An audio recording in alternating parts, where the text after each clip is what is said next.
আসসালামু আলাইকুম। সম্মানিত দর্শক শ্রোতা, আশা করি সকলে ভালো আছেন, সুস্থ আছেন।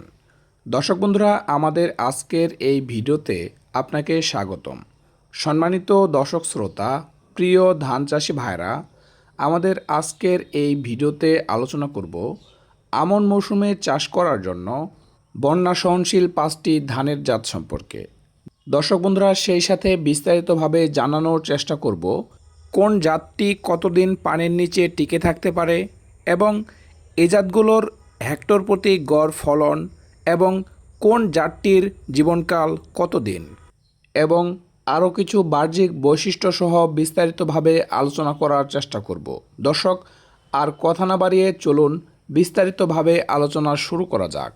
আলোচনা শুরু করার আগে আপনারা যারা কৃষিকে ভালোবাসেন, কৃষি কাজের সাথে সম্পৃক্ত আছেন, তাদের কাছে একটাই রিকোয়েস্ট থাকবে, আমাদের চ্যানেলটি সাবস্ক্রাইব করে আমাদের পাশেই থাকুন।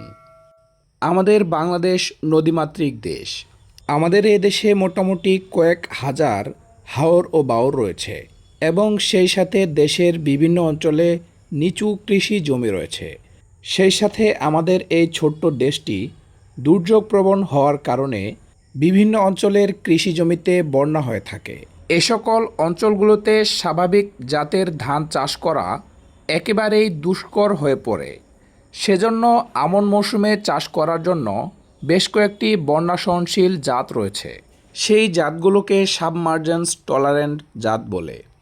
দর্শক বন্ধুরা, সে অনুযায়ী প্রথমে বন্যা সহনশীল যে ধানের জাতটি রয়েছে সেটি হলো বৃধান 51। বৃধান 51 14 দিন পর্যন্ত প্রায় 1 মিটার পানির নিচে তলিয়ে থাকতে পারে। এ জাতটির গড় জীবনকাল 135 থেকে 140 দিন পর্যন্ত হয়ে থাকে। এ জাতের হেক্টর প্রতি গড় ফলন 4.5 থেকে 5.5 টন পর্যন্ত হয়ে থাকে। এ জাতটির চাল মাঝারি মোটা হয়ে থাকে এবং ভাত খেতে খুবই সুস্বাদু। আপনারা চাইলে বন্যা কবলিত এলাকায় বন্যা সহনশীল বৃধান 51 অনায়াসে চাষ করতে পারেন। সম্মানিত দর্শক শ্রোতা, প্রিয় ধান চাষি ভাইরা, বন্যা সহনশীল জাতের মধ্যে এরপরে দ্বিতীয় নম্বরে যে জাতটি রয়েছে সেটি হলো বৃধান 52। বৃধান 52 বৃধান 51 এর উন্নত ভার্সন। বৃধান 52 প্রায় 2 মিটার পানির নিচে 18 দিন পর্যন্ত টিকে থাকতে পারে। এ জাতের জীবনকাল 145 থেকে 150 দিনের মধ্যে সম্পূর্ণ হয়ে থাকে। এ জাতের হেক্টর প্রতি গড় ফলন 5 থেকে 6 টন পর্যন্ত হয়ে থাকে এবং এ জাতের চাল চিকন, খেতে খুবই সুস্বাদু। বন্যা কবলিত এলাকায় আপনারা অনায়াসে বৃধান 52 চাষ করতে পারেন। দর্শক বন্ধুরা, প্রিয় ধান চাষি ভাইরা, বন্যা সহনশীল জাতের মধ্যে এরপরে 3 নম্বরে যে জাতটি রয়েছে সেটি হলো বৃধান 79। বৃধান 79 পানির নিচে প্রায় 14 থেকে 18 দিন পর্যন্ত ডুবে থাকতে পারে। এটি একটি আগাম জাত। এ জাতের জীবনকাল 125 থেকে 130 দিনের মধ্যে সম্পূর্ণ হয়ে থাকে। বন্যার পর দ্রুত চাষের জন্য এ জাতটি অত্যন্ত উপযোগী।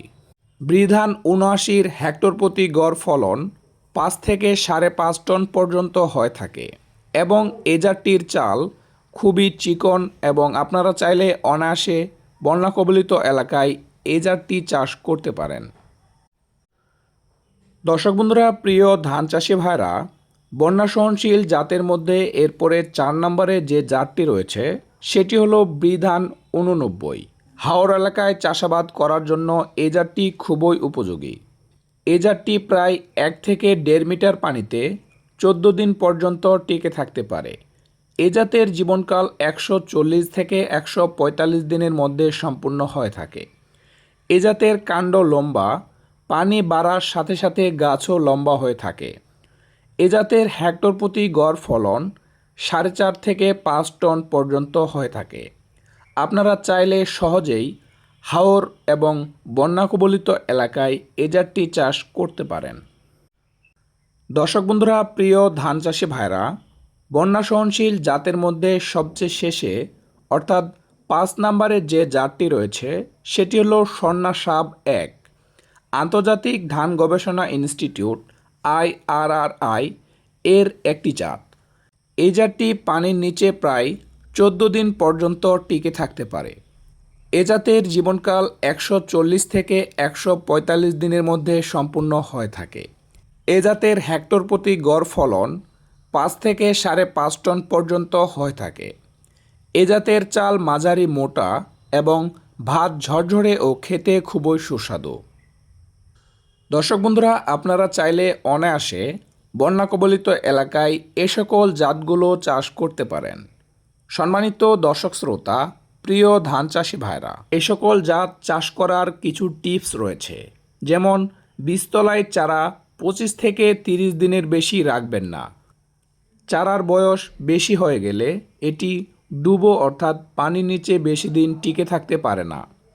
বন্যার পানি 50 সেন্টিমিটার এর বেশি হলে ইউরিয়া ট্রপ ড্রেসিং বন্ধ রাখবেন। সম্মানিত দর্শক শ্রোতা, প্রিয় ধান চাষি ভাইরা, হাওর অঞ্চল এবং নিচু অঞ্চল যেখানে পানি জমে থাকে সে সকল জমিতে এই জাতগুলো অনায়াসে চাষ করতে পারবেন। এতে ফলনের কোনো ঘাটতি হবে না। দর্শক বন্ধুরা, আমাদের আজকের এই ভিডিওটি এ পর্যন্তই। এতক্ষণ ধৈর্য সহকারে আমাদের সাথে থাকার জন্য অসংখ্য ধন্যবাদ। ভালো থাকবেন, সুস্থ থাকবেন। দেখা হবে, কথা হবে নতুন কোনো বিষয়ে, নতুন কোনো ভিডিও নিয়ে। আল্লাহ হাফেজ, আসসালামু আলাইকুম।